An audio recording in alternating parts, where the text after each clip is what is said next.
आचार्य भगवान गुरुवर विशुद्ध सागर जी महाराज की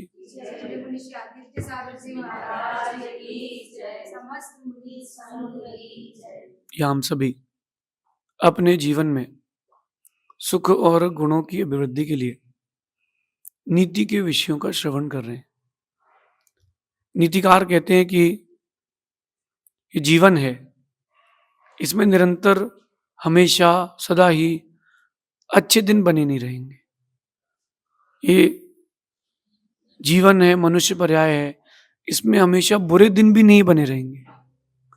अच्छे दिन, बुरे दिन, बुरे दिन, अच्छे दिन, ये आते रहेंगे, जाते रहेंगे। इसी का नाम जीवन है। ये अच्छे बुरे दिन जो हैं, ये इसीलिए आते हैं ताकि आपको ज्ञान रहे कि मैं अभी भगवान नहीं बना हूं। थोड़ा सा सुख आता है, थोड़ा सा सुख आता है और आप अपने आप को टॉप मोस्ट कंडीशन में मान लेते हैं, हम I am the top of the world. अच्छे बुरे दिनों से शिक्षा लें, क्योंकि ये कर्म का खेला है, संसार का मेला है और उसमें कर्म का खेला है। अच्छे दिन आएंगे, बुरे दिन भी आएंगे। जब अपन अच्छे दिन प्रकृति अपन को देती है, अपन खुश हो जाते हैं। बुरे दिन भी तो प्रकृति देगी। कोई भी फल ऐसा हो जो पूरा खा सकते हो आप, कोई भी फल एक ऐसा बताओ जो प्रकृति का जो आप पूरा खा सकते हो। कोई भी फल ऐसा नहीं है। किसी के डंठल निकालना पड़ता है, किसी के छिलके, किसी के बीज। प्रकृति भी कहती है कि बुराई और अच्छाई दोनों साथ में मिलेगी। गुलाब भी सूंघने जाते हो तो कांटे तो मिलते हैं, और जिन गुलाबों में कांटे नहीं होते उनमें खुशबू भी नहीं होती। ऐसे भी गुलाब के फूल आते हैं जिनमें कांटे नहीं होते, लेकिन ध्यान रखना उनमें खुशबू भी नहीं होती। ये प्रकृति संदेश दे रही है कि अगर आपके जीवन में बुरे दिन आ रहे हैं, इसका मतलब साथ में कहीं ना कहीं खुशबू भी मिलेगी। वो खुशबू मिलेगी आपको जीवन जीने की कला। इसलिए बुरे दिनों में घबराए नहीं, खुश हो जाएं कि अच्छे दिन आने वाले हैं। बुरे दिन जब भी आए तो बिल्कुल दुखी ना हो, ये समझ लें कि चलो कुछ ना कुछ अच्छा होने वाला है। गन्ने का रस जो होता है, उसको भी निकालने के पहले, गन्ने से भी गन्ने का रस निकालने के पहले उसको मशीन में डाला जाता है, तब जाके मधुर रस निकलता है। आप लोगों ने एक व्यंजन खाया होगा जिसको कहते हैं बड़ा। बड़ा टेस्टी लगता है बड़ा। जब उसमें दही और इमली की खटाई, थोड़ी सी मिर्ची और बेसन के सेव डल जाए तो क्या बात है। व्यक्ति 10 बार ऐसा कर लेता है, सुन के ऐसा कर लेता है, लेकिन उस बड़े को बड़ा बनने तक बहुत मेहनत करना पड़ती है, बुरे दिन भी देखना पड़ते हैं। तो क्यों ना अपन इस बात को सीखें। अगर बुरे दिन आ रहे हैं, इसका मतलब बहुत अच्छे दिन आने वाले हैं। और अगर बुरे दिन नहीं आएंगे तो अच्छे दिन भी नहीं आएंगे। ऐसी कौन सी गाय है जो सीधा घी देती है? ऐसा कोई प्राणी है जो सीधा घी दे देता हो? देता दूध ही है। दूध को तपना पड़ता है, बुरे दिन देखना पड़ते हैं, तब उसके घी के रूप में अच्छे दिन आते हैं। आपके जीवन में भी बुरे दिन आएंगे। अगर नहीं आए थे तो धीरज रखना, आएंगे। अगर अच्छे दिन चाहिए हैं तो बुरे दिन जरूर आएंगे। अच्छे दिन चाहिए हैं तो बुरे दिन जरूर आएंगे। आज की नीति यही कह रही है कि अच्छे दिनों के पहले बुरे दिन जरूर आते हैं। कोई भी ढलान आपको मिलती है जहां आपकी स्पीड तेज हो जाती है, तो आप देखना एक बार चढ़ाई जरूर आती है। और वो जो चढ़ाई जब आती है तो एक लंबी ढलान लेकर के भी आती है। ढलान आई है, इसका मतलब एक दिन चढ़ाई भी आएगी। यही लाइफ सर्कल है। कल कोई पूछ रहा था मुझसे कि जीवन का स्वरूप क्या है। जीवन का यही स्वरूप है, कभी उतार कभी चढ़ाव। जब अच्छे दिन आए तो भूल मत जाना, और बुरे दिन आए तो कूल मत जाना। अच्छे दिन आए तो आप भूल मत जाना, अच्छे लोगों को भूल मत जाना, क्योंकि बुरे दिन भी आएंगे, जल्दी आएंगे। मैंने अनुभव किया है कि जो अच्छे दिनों में जल्दी फूलते हैं, उनके बुरे दिन जल्दी आते हैं। जितनी गति से बुरे दिन आते हैं, उतने ही गति से बुरे दिन जाते भी हैं। आप देखो, जो लोग धर्म करते हैं बहुत बीमार रहते हैं। बहुत अच्छा है, मैं तो कहता हूं बहुत बढ़िया होने चाहिए। मैं कहता हूँ कि होना ही चाहिए। क्यों होना चाहिए? अरे, आप भगवान से प्रार्थना कर रहे हो कि मेरे कर्मों का नाश हो, तो जो सब रखा है स्टॉक में उदय में तो आएगा? नहीं आएगा। आपने कपड़े दिए हैं रजक को या लॉन्ड्री में धोबी के पास धोने के लिए, तो वो धोएगा कि नहीं धोएगा? उसको गर्म पानी में डालेगा, उसमें आला लगाएगा, सर्फ लगाएगा अथवा उसको ज़मीन में फटकेगा, मोगरी पटकेगा, तब तो वो साफ होगा। फिर सुखाएगा, प्रेस करेगा और जितना सुंदर आपको कपड़ा चाहिए तो उतना अधिक उसकी धुलाई होगी। ऐसे ही कर्म जितना जल्दी जाएँगे, उतने जल्दी अपन भगवान बनेंगे। तो कर्म जब जाएँगे तो दर्द तो होगा ही होगा। वो तो होगा ही होगा, बिना उसके नहीं मिलेगा। इसलिए अच्छे दिन के पहले बुरे दिन ज़रूर आते हैं। इसलिए बुरे दिनों के आने पर घबराएँ ना, खुश हो जाएँ। मैं तो ये सोचता हूँ, जब भी बुरे दिन आए हैं तो खुश हो जाओ। कुछ ना कुछ बहुत अच्छा होने वाला है। लेकिन अगर तुमने धीरज रखा तो, और तुम बुरे दिनों में अगर तुम रोने लगते हो, अगर बुरे दिनों में आप लोग रोने लगते हो, बुरे दिन जम जाएँगे। जैसे बाहर से आया हुआ मेहमान, उसकी आप जितनी सेवा करोगे, घर पे उतना देर रुकेगा। रोग और लोग, आप जितनी सेवा करोगे उतनी देर आपके साथ रहेंगे और जहाँ आपने सेवा करना बंद कर दी, चले जाएँगे। ऐसे ही जो बाहर की संक्लिष्टता है, दुःख के या बुरे दिन आ रहे हैं, आप दुखी होगे तो उनको पावर मिलती है। आप दुखी होते हो, उनको पावर मिलती है और पावर मिलती है वो रुक जाते हैं। किसी घर में आग लग जाए, तो मैंने तो कभी नहीं देखा कि वो तेल से बुझाता हो। कि आग लग गई, वो कपूर डाल रहा हो, चंदन की लकड़ी डाल रहा हो। वो आग बुझाने का एक तरीका है, उसको ईंधन मत दो। आपके पास पानी ना हो कोई बात नहीं, उस आग को अगर ईंधन नहीं मिलेगा, तो आग वहीं बुझ जाएगी। ऐसे जो बुरे दिन हैं, उनमें अगर आप दुखी रहोगे, तो उसको ईंधन मिलता है कर्मों को। वो और जल्दी और ज़्यादा भभकते हैं। बिल्कुल आप ईंधन मत दो, खुश रहो। बुरे दिन जब भी आएँ, खुश हो जाएँ। चलो भैया, इसका मतलब अच्छे दिन भी आने वाले हैं। सूर्य आज उदित हो चुका है और उदित होने के बाद वो प्रचंड है। समझना मैं क्या कह रहा हूँ? सूर्य आज उदित हो चुका है और सूर्य अभी प्रचंड है। अगर प्रचंड सूर्य नहीं आएगा, तो शीतल चंद्रमा भी नहीं मिलेगा। आपके जीवन में छोटे-मोटे दुःख के दिन, बुरे दिन आते हैं और आप लोग ऐसे संक्लेशित हो जाते हो बिल्कुल कि पूछो ही मत। थोड़ी-सी सर्दी-खाँसी हो जाए, आस-पास हाथ-पैर में दर्द हो जाए, घुटने में दर्द हो जाए, अब तो हम समाधि ले रहे हैं, हम तो मरने वाले हैं। हम तो अब मरने वाले हैं। हमारे जीवन में ही कष्ट आना था। नहीं, बिल्कुल नहीं घबराओ, बहुत अच्छा चल रहा है। ये बुरे दिन आए तो अच्छे दिन आए। भगवान पारसनाथ स्वामी, उनके जीवन में बुरे दिन आए थे। उनके जीवन में बुरे दिन आए थे। 10 भव पूर्व से बुरे दिन चल रहे थे। लेकिन वो बुरे दिन अगर वो फेस नहीं करते, तो आज मंदिर-मंदिर उनकी प्रतिमा नहीं रखी जाती।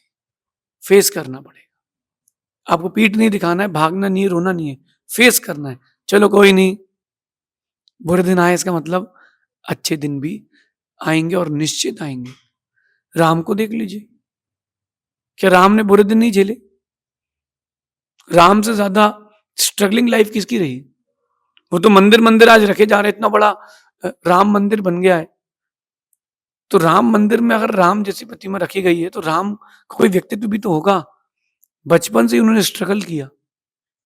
जो बड़ा रहता है ना घर का, उसको स्ट्रगल तो करना पड़ता है, क्योंकि उसके ऊपर ही ज़िम्मेदारी रखी जाती है।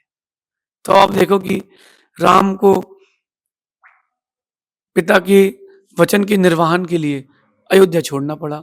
जंगल-जंगल भटके, सीता का हरण हो गया, वहाँ कैसे निर्वहन किया? राजपुत्र होकर के जंगल में बिना किसी व्यवस्था के रहना। फिर इसके बाद रावण से युद्ध किया, सीता को लाए, फिर सीता को अपवाद के कारण जंगल छोड़ना पड़ा, फिर अपने ही बेटों से युद्ध करना पड़ा। फिर सीता की अग्नि परीक्षा भी कर ली। कितनी सारी चीज़ें किसके जीवन में? तो आपको दिखता है कि राम, राम। अरे भैया, बिना मरे कोई राम नहीं बनता। बुजुर्ग लोग कहते हैं कि बिना मरे स्वर्ग नहीं मिलता।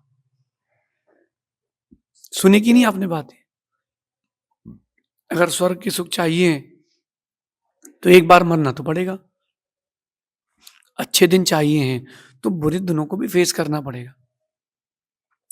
जरूरी नहीं है कि बुरे दिन आए ही, लेकिन आए हैं तो जरूरी है कि अच्छे दिन आएंगे। इसलिए बुरे दिन अच्छे दिनों की खबर देने आते तो अपन दुखी क्यों हो जाए।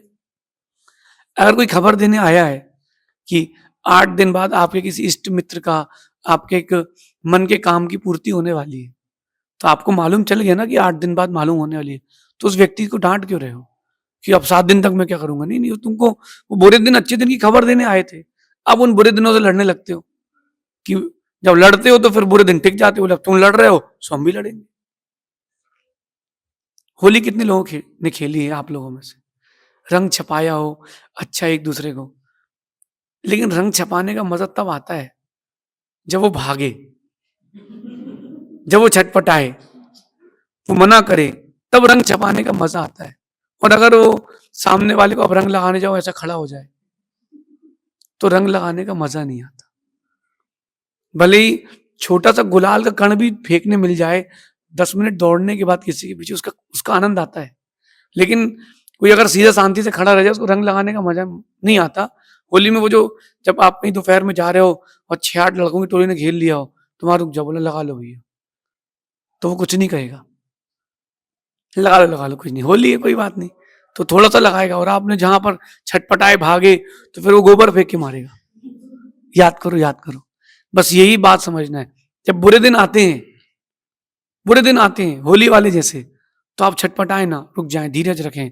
ठीक है तुम परेशान कर लो, मैं रुका हूं, लेकिन वेट एंड वॉच, मेरा भी दिन आएगा, मेरा भी दिन आएगा। कई बार ये होता है कि बुरे दिन बुरे लोगों के कारण आ जाते हैं।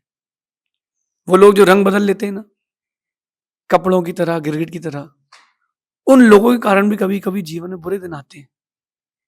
तो कोई बात नहीं, अपन तो समझदार हैं, अब अपन नीतिवान हो चुके हैं, तो अपन क्यों छटपटाएं। कहते हैं कि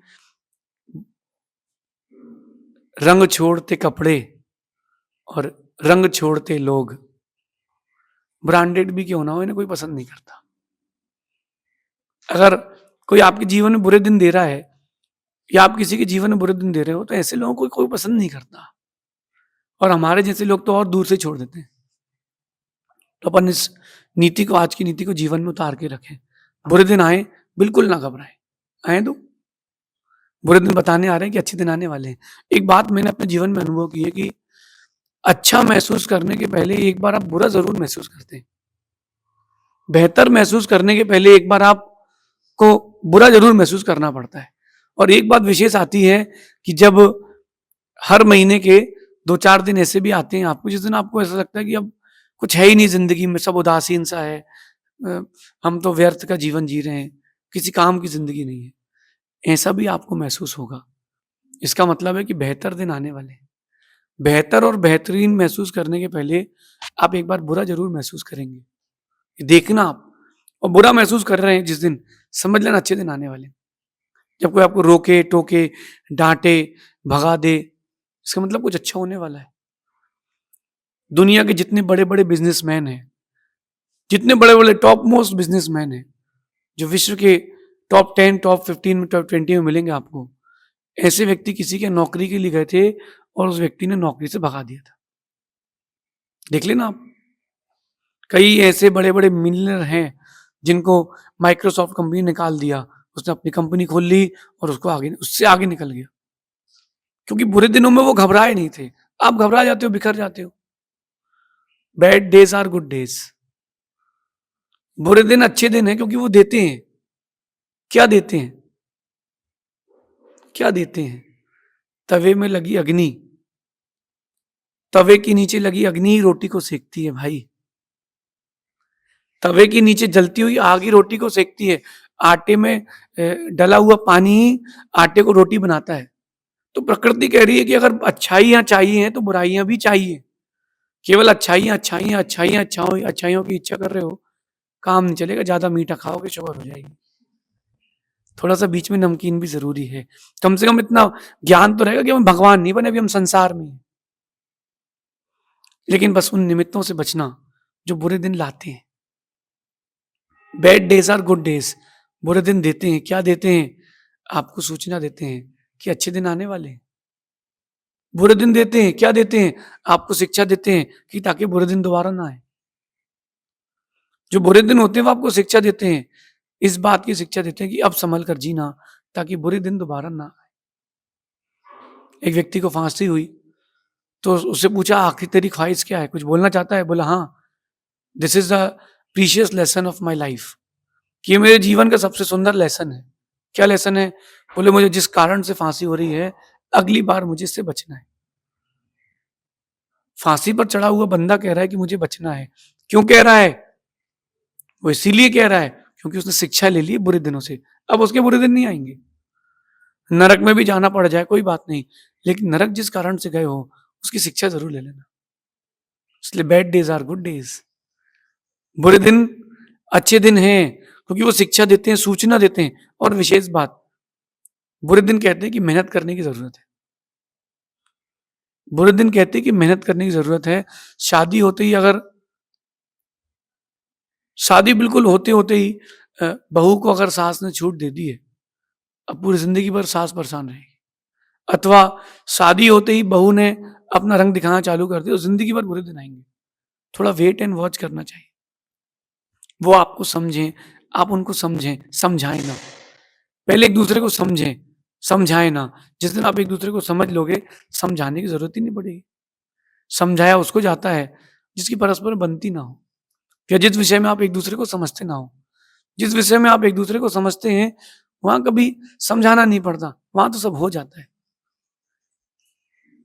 जो बुरे दिन होते हैं, वो आपको समझाने आते हैं कि देखो मेहनत का समय है, अभी मेहनत कर लो। अगर अभी मेहनत कर ली, सो एक दिन आएगा, you will be the top on the world. You will be the top of the world. आप विश्व के शिखर पर पहुँचोगे, बस बुरे दिनों में मेहनत करने की ज़रूरत है। आप देखो जो अ, दिव्यांग होते हैं, जिनकी आँखें नहीं होती या जो बोलना नहीं जानते, उनका सिक्स्थ सेंस बहुत अच्छा काम करता है, वो दूसरी चीज़ों में बहुत एक्टिव रहते हैं। क्योंकि उनकी एनर्जी जो है, आत्मा की शक्ति जो है, वो दूसरी जगह से पूरी लगती है। जिनको मूक बधिर होते, सुनना और बोलना नहीं जानते, वो बहुत सुंदर पेंटिंग करना जानते, बहुत सुंदर लिखना जानते, बहुत सारी चीज़ें उनके अंदर और भी क्वालिटीज़ होती हैं। स्टडीज़ में वो टॉप में होते हैं। क्यों? क्योंकि वो कहीं न कहीं अपनी एनर्जी का यूटिलाइज़ करते हैं, मेहनत अधिक करते हैं। ये बुरे दिन उसकी मेहनत के लिए आए थे। और विशेष बात कहता हूँ, बुरे दिनों में अपने परायों की परीक्षा हो जाती है। इसलिए बुरे दिन अच्छे हैं। जब भी बुरे दिन आते हैं ना, तो मालूम चल जाता है कि सोना क्या-क्या है, पीतल क्या-क्या है। आपको किसी ने एक सोने का हार गिफ्ट किया और सोने की एक थाली गिफ्ट करी। बुरे दिन आए तो आप बेचने गए कि चलो बुरे दिनों में तो मौके बखत में काम तो आएगा, और जब बेचने गए तो मालूम चला ये तो पीतल था।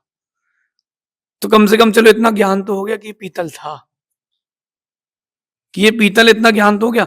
बुरे दिन बताने आते हैं कि आपके साथ सोना कितना है, पीतल कितना है। आपके साथ अच्छे लोग कितने जुड़े हैं, बुरे लोग कितने जुड़े हैं। तो क्यों ना अपन आज की इस नीति को जीवन में उतारें। जो बुरे दिनों में बनता है, वो कभी नहीं मिटता है।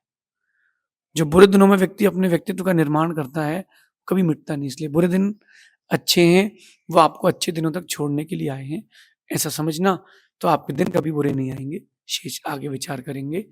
भगवान महावीर स्वामी की